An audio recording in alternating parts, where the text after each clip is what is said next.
Om Arunachala Ramana. Saudações, amada Sangha. Saudações. Nós recebemos uma questão aqui dentro do Shri Ramana Mandir que nós gostaríamos de abordar através deste vídeo junto com vocês. Nós sentimos que essa era uma questão muito pertinente e que poderia, de certa forma, contemplar uma dúvida que pode ser de mais pessoas aqui dentro do grupo. Aliás, eu acho que nem é uma questão que pode ser. Efetivamente, todo mundo ou já passou por essa questão ou ainda passará. Então eu vou buscar resumir, a questão, trazer os pontos principais que foi apresentado por essa grande irmã. Ela diz assim que a partir de um certo período de práticas e estudos do Advaita, do Advaita Vedanta, os estudos também que nós compartilhamos aqui, muitos estudos que ela tem feito e muitas práticas meditativas, uma prática bem frequente, ela começou a experimentar nos últimos tempos um sentimento que ela chama como se fosse uma apatia, uma certa indiferença em relação àquilo que antes a preocupava ou a entusiasmava. Então, ela se diz como tendo sido até então uma pessoa bastante expansiva, bastante feliz e como se diz assim?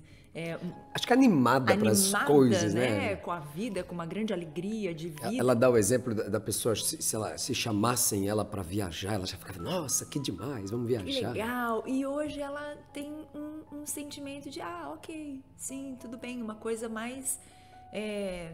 como se fosse mais neutra mesmo, diante das situações, mesmo com situações preocupantes ou enfim, que antes a preocupariam, hoje não a preocupam mais, e ela está, na verdade, preocupada com isso. Preocupada, sentindo que será que isso faz parte do caminho, e se isso faz parte do caminho, ela não sabe se ela deseja continuar no caminho, que faz muito sentido para ela.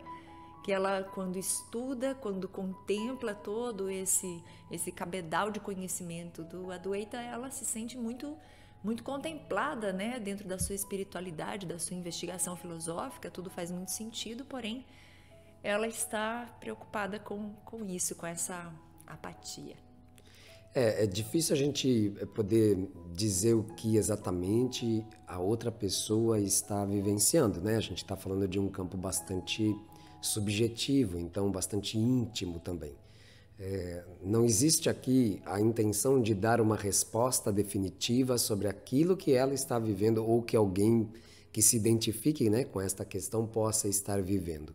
Porque nós somos seres bastante complexos, não é? Então, tentar descrever, já é difícil a gente tentar descrever o que está se passando dentro de nós, o que dirá pretender descrever o que está passando dentro de outra pessoa. Eu sei que isso muitas vezes acontece, Existem pessoas que fazem isso, mas assim, eu sinto que isso é de uma arrogância sem tamanho, porque a gente não está aqui trabalhando Atma Vichara porque a gente mal se conhece. Imagina querer dizer o que o outro está vivendo, Então, de antemão, a gente já sai dizendo que a nossa intenção não é dizer o que é que a irmã ou qualquer pessoa está vivenciando na sua subjetividade, porque isso simplesmente não cabe. Isso é absurdo. Mas há uma resposta rápida para essa questão, bastante sintética. E eu sinto que é a seguinte: a resposta para esta questão está na apresentação que foi requisitada a Shri Ramana Maharishi sobre os ensinamentos de Adi Shankaracharya. Então, vira e mexe, as pessoas traziam questões para Bhagavan que remetiam, por exemplo, então, ó sábio, Adi Shankara estava correto ou não? A perspectiva dele de reconhecer o mundo como um processo ilusório ou maya é adequada ou é inadequada? E Bhagavan apresentava uma espécie de síntese dos ensinamentos de Adi Shankara para poder resolver essa questão, que é o quê? O universo é irreal, apenas o Brahman é real. O universo, o mundo, é Brahman. Então a gente entra aí numa espécie de paradoxo, obviamente. Então O mundo não existe, ele é ilusório. Brahman é a realidade. O mundo é Brahman. Então, de repente, aquilo que não era passa a ser. Mas ele passa a ser através daquilo que ele é. Uma brincadeira aí nas ideias para colocar a nossa mente numa espécie de suspensão também, não é? Então essas falas dos sábios nos ajudam a tentar transpor a teia de signos e significados que a gente constrói através da nossa inteligência, da nossa mentalidade. O que ocorre é que, uma vez que nós percebemos que a realidade não é distinta do Brahman Supremo, ora, aquilo que nela é ilusório é justamente a beleza do que é manifestado pelo Brahman, pelo Brahman Supremo. Então isso faz com que nós passemos a ressignificar o que é a vida, o que são os elementos que a gente compõe e vê. Quer dizer, que a gente compõe não, que a gente vê. Aqui, num certo sentido, a gente também compõe porque a gente projeta. Mas tudo aquilo que a gente vê não é distinto ou não está separado da sua própria fonte, de forma que você pode sentir tudo o que você sempre sentiu junto da manifestação. Então, se uma bela flor se abre no seu jardim, não há por que você não celebrá-la, não sentir alegria, prazer, contentamento com as coisas que são aprazíveis no mundo e que não deixam de ser o próprio Brahman Supremo. Que é justamente uma mudança na percepção, porque nós estamos percebendo o mundo numa visão comum, cotidiana, aqui dentro desse campo que nós entendemos como dualidade. Então há um senso de que tudo está separado. Eu sou eu, a planta é a planta, o animal é o animal, o outro é o outro, o céu é o céu, o oceano é o oceano, tudo está separado. São identidades separadas. A partir do momento que a gente começa a ter essa transformação na nossa percepção, tudo passa a ser visto primeiramente como ilusório, porque essa é a mensagem primeira, né? O mundo é ilusório. Então a gente começa a olhar e falar, ok, tudo isso é ilusão. No entanto, tudo isso é o ser.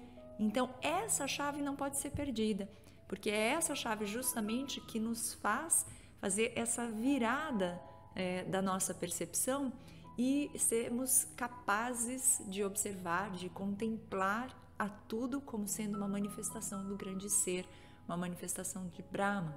E com isso, essa alegria, ela é algo que, de novo, a gente não pode falar sobre a subjetividade sem deixar claro que nós estamos aqui fazendo analogias e buscando chegar o mais perto possível, porque a subjetividade, como a Ananda colocou, é subjetiva. Mas, de acordo com o testemunho, né, de muitos sábios, esse brilho, essa percepção das coisas como tudo sendo o único ser, é muito mais vivificante, faz muito mais sentido e é muito mais vivificante, mesmo não consigo encontrar outra palavra, do que esse brilho que nós encontramos hoje nas coisas por elas mesmas. Como nós muitas vezes compartilhamos aqui, né, que essa busca pela felicidade nas coisas é um caminho frustrante, porque as coisas são todas passageiras, todas impermanentes, então a felicidade é sempre algo fugidio, é sempre algo fugaz. Mas quando a felicidade está na consciência de que tudo é Brahman, tudo é o ser, inclusive este que percebe isso é o ser, então um novo brilho nasce dessa experiência, um brilho incomparável. Assim, às vezes eu até sinto que traduzir Maya por ilusão é muitas vezes o problemático da coisa, sabe? Porque a palavra Maya literalmente significa medida, né? Então, assim, o mundo é Maya, ou seja, o mundo é a mesura, o mundo é a imagem, o mundo é o reflexo, a realidade é o Supremo, Brahman. O mundo é o Supremo Brahman.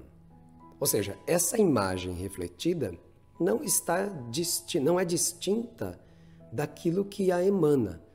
Então, dessa forma, se a gente começa a olhar para a realidade, para cada coisa que a gente percebe, né, para cada objeto do sentido que é captado, se a gente percebe que isso, na verdade, é um reflexo da luz soberana de Brahman, isso produz uma transformação mesmo, né? A gente começa a olhar para a beleza do mundo, entendendo que essa beleza ela é um reflexo daquela beleza maior, né? Da fonte de toda a beleza. E isso permite que a gente não se torne um tanto taciturno, um tanto apático, né? Como ela mesma se identificou. Então, mas isso acontece. Existe uma transição. Acho exatamente, isso quer dizer, acontece. Isso é importante, né? Saber que dentro do caminho, veja, nós estamos falando sobre uma transformação na percepção. A percepção que é algo que nós vivenciamos o tempo todo. O tempo todo nós estamos percebendo. Essa é a grande experiência enquanto consciência que somos.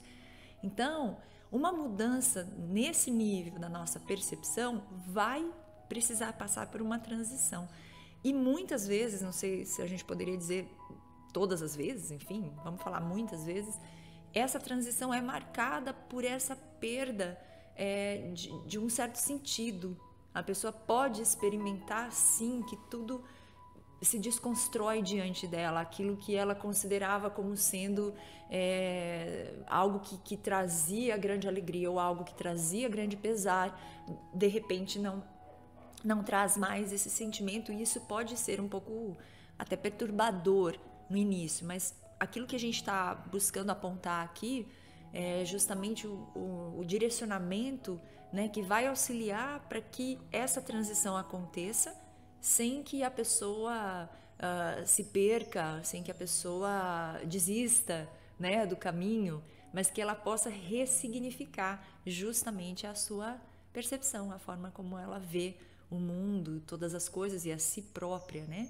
É importante a gente ressaltar que assim, a percepção, ela está sendo alterada não nela mesma, mas por causa dos significados que nós damos para as coisas percebidas. Porque assim, essa xícara, aquele que está adormecido espiritualmente e o ser desperto, ambos veem a mesma xícara. Não tem uma diferença essencial no que tange à percepção, porque a percepção é a consciência. E como a consciência não está atrelada e subjugada pelo espaço-tempo, ela não se transforma. O que se transforma, na verdade, é tudo aquilo que é acoplado, né? Que está o adjunto disso, né? O pad, que está associado à percepção. De forma que, na verdade, essa apatia ela pode ser um sinalizador muito positivo de Sim. que os signos significados, os sentidos que nós estávamos dando para as coisas e fenômenos percebidos, já não cabem mais para eles, já não cabe mais para mim, já não me satisfaz.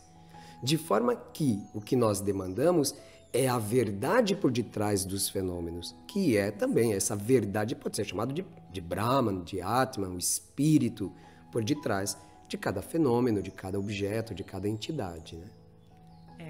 É maravilhoso, porque a gente às vezes estuda alguns conceitos e busca, né, as virtudes que são reverenciadas dentro desses conceitos. Então, por exemplo, a virtude do desapego, né? Ela é uma virtude muito aclamada e muito desejada para todo buscador. Todo aquele que está no caminho já se deparou com a questão da importância do desapego, de nós nos desapegarmos deste senso de separatividade, deste senso de um eu individual, que é a raiz, né? A grande causa primordial de toda a separatividade, de toda a dualidade. E assim, a partir desse desapego, é que nós podemos vivenciar verdadeiramente a unidade de todas as coisas. Mas aí, quando o desapego começa a... Devido à prática, o desapego começa a se processar em nós e que pode se manifestar dessa forma como a irmã traz, né? Eu não estou mais apegado a um evento, porque eu já entendi que o evento é fugaz, é impermanente, ele é um fenômeno, uma manifestação. Então, por que eu vou entrar naquela euforia do evento ou naquela tristeza do evento se eu posso contemplar o evento como um evento que está passando, que é transitório? E isso vai trazer serenidade no campo mais amplo da vivência, né? Mais continuado da vivência. Ele produz paz, ele produz serenidade, porque eu já não me envolvo e coloco toda a minha energia naquele evento. Eu contemplo, vejo, existe uma paz nisso, existe uma felicidade nisso, que é diferente da felicidade, como eu disse antes, que está atrelada às coisas. Só que aí é um pouco assustador às vezes, né? Não é que nem às vezes, é quase sempre mesmo, sabe? Para não dizer sempre, porque tem uns momentos de de muita luz, né? De muita lucidez, e isso também tem um gozo, né? Tem um prazer. O que acontece é que, de uma certa forma, nós construímos a nossa identidade, a nossa personalidade, mediante aquilo que eu gosto, né? Então, o gozo, o princípio de prazer, determina quem eu sou. De repente, todo o princípio de prazer que construía a minha identidade, a minha personalidade, mudou, se transformou, ou até mesmo parece ter sido perdido para sempre. Ou seja, se aquilo que eu determinava como princípio de prazer, né, como a minha alegria, o meu gozo, e que me identificava, está indo embora, uma parte do que eu acho que eu sou está indo embora junto com ele, né? Então, que é a desidentificação com o indivíduo separado. Né? Exatamente. Só que o que é assustador. Mas o que está acontecendo, na verdade, é um refinamento do seu entendimento do gozo.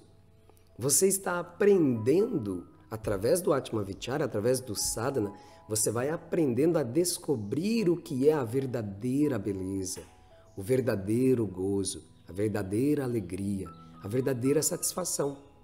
Ou seja, é necessário sim que aquela estrutura construída, através muitas vezes de noções de felicidade e princípio de prazer, adquiridas pela sociedade, pela propaganda, pela ideologia, por mera repetição de padrões universalmente aceitos, é importante que isso se vá para que essa nova entidade, que é uma entidade do gozo, possa surgir mais alinhada com aquilo que ela verdadeiramente é. Exato. E mesmo essa outra entidade que vai subir, ela também vai se dissolver. São como ondas no mar, elas surgem e se dissolvem. Né? Então é inevitável não lembrar do koan, né, do Zen, que diz assim: antes do Zen, árvores são árvores, lagos são lagos, montanhas são montanhas. Depois de iniciado o caminho no Zen, árvores deixam de ser árvores, lagos deixam de ser lagos e montanhas deixam de ser montanhas. Após a plena realização do Zen, árvores voltam a ser árvores, lagos voltam a ser lagos e montanhas voltam a ser montanhas. Mas aí já não é o mesmo lago, a mesma árvore e a mesma montanha. Porque aquele que está percebendo passou pelo processo todo de realização plena, né? De que tudo é o ser. A gente não pode esquecer que nós estamos rumando com Atmavichara na direção do núcleo, da essência, do cerne, do coração do prazer verdadeiro, né? Inclusive, a gente não saúda, né, o Namo Bhagavate, né, esse Bhagavan. Quem que é esse Bhagavan? É aquele que traz gozo, é aquele que traz prazer, é aquele que traz alegria. Isso é o que significa Bhagavan, né? Aquele que é dotado de toda a opulência.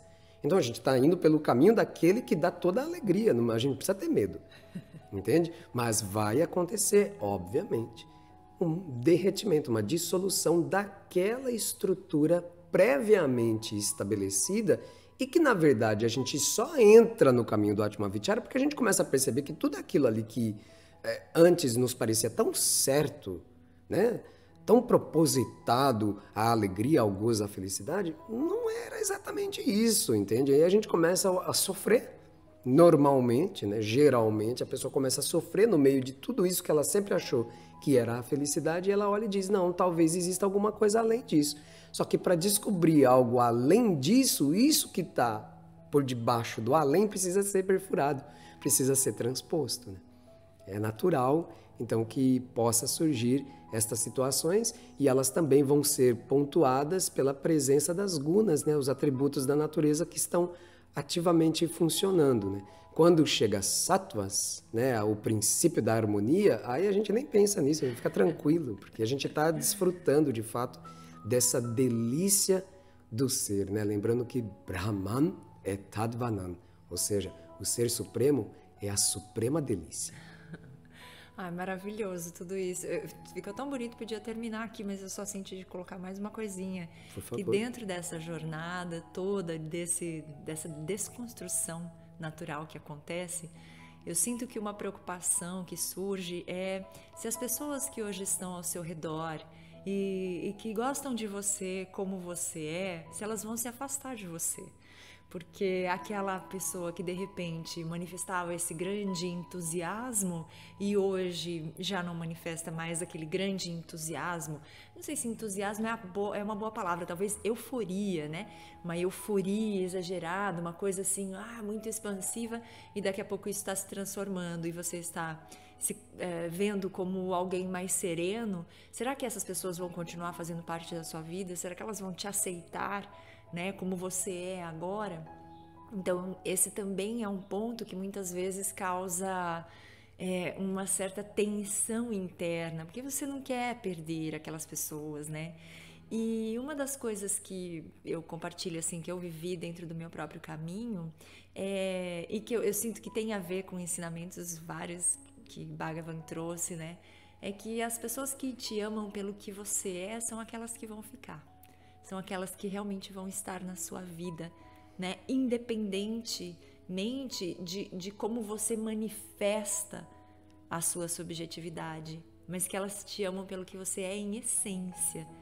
E isso é muito valioso, porque no final das contas, às vezes as pessoas estão nos colocando num papel de produzir determinadas vivências emocionais para elas, nos colocando como se nós fôssemos responsáveis por trazer alegria para o outro.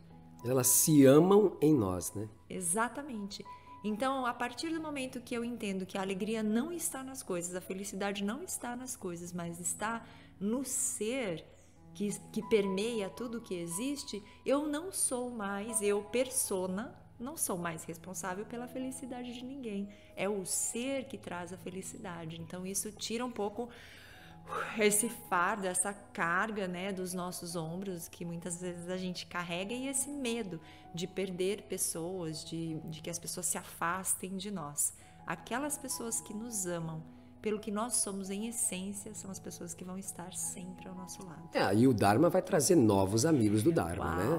Não precisa ter dúvida disso, né? Com absoluta certeza. Isso é uma certeza, ok? Ao entrar no caminho do Dharma, junto com o caminho, vêm os amigos. Nossa, isso é inevitável. São os amigos no Dharma, né? Os amigos no Dharma vai preencher essa necessidade tão humana, mas que na verdade não é do espírito, né? Mas ela é humana e como nós estamos vestindo um corpo humano, Deus sabe, porque Deus está, né, criando tudo isso continuamente, né? É um processo eterno, né, de manifestação. Então ele vai manifestar também os amigos no Dharma. E espero que você se sinta, né, você que trouxe a questão e todos aqui possam se sentir abraçados amorosamente nesta amizade do Dharma. Muito bem. É isso. Gratidão pela questão apresentada. Espero que ela alcance outros corações. Recordamos a todos, se você sente que esse trabalho, esse seva, né, esse serviço espiritual é positivo, está agregando na sua vida e pode agregar na vida de outras pessoas, considere dar suporte, né? Então, o seu dana, a sua doação espontânea, ela é muito bem-vinda e mantém a nossa pequenina família e este serviço espiritual. Então, sempre nas descrições dos vídeos no YouTube e nas postagens nos grupos, nas descrições abaixo, sempre nós deixamos aí os dados necessários para aqueles que desejam fazer uma doação. Nós somos infinitamente gratos. Infinitamente. A gente até falar junto, tá vendo? É Brahma falando junto, né? Nós somos infinitamente gratos a todos vocês por esse suporte. Om Namo Bhagavate Shri Ramanaya.